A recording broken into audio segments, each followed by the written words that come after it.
Okay, here's question number 10 on the foundation calculator paper. Let's read the question. Here's a list of numbers, and so there are the numbers there. From the list of numbers, write down, okay, firstly, two different numbers that add up to an even number. So they want me to find two different numbers which, when I add them, I can get an even number. In this particular question, I think there are loads of different combinations that I could use, right? So I could use 5 and 15. Yep, two pretty straightforward ones there. 5 add 15 gives me 20.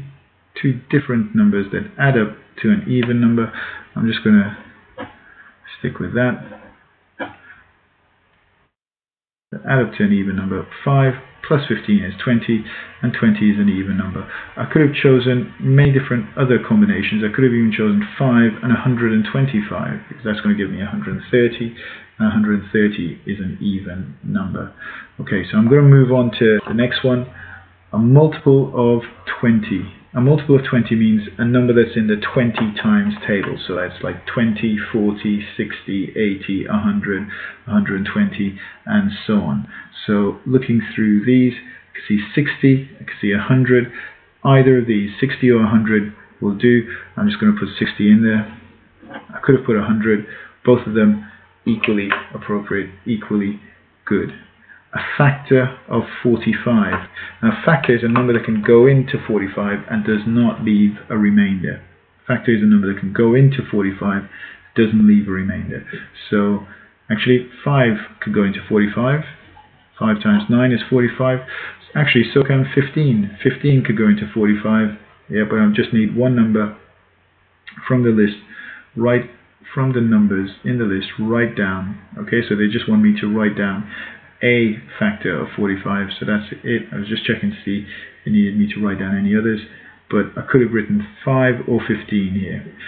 Then going on to part 4, they want me to write down a cube number. A cube number is what you get when you multiply 3 same numbers together. So I'm just going to put an example here, right, just so you could see. So 2 cubed, that means 2 times 2 times 2, yeah, and 2 times 2 is 4, 4 times 2 is 8. Now, you should know a lot of these off by heart, right? So you should know that 1 cubed is 1, 2 cubed is 8, 3 cubed is 3 times 3 times 3, which is 27, 4 cubed is 4 times 4 times 4, which is 64, and 5 cubed is 5 times 5 times 5, which is 125. And actually, 125 is in my list. So the cube number that's there is 125, 125. There's 4 marks for this question. It is pretty straightforward to get. And given that it's a calculator paper, you could have actually checked these answers using your calculator. Make sure you're okay with this. Make sure you can get it. Make sure you can get 4 marks.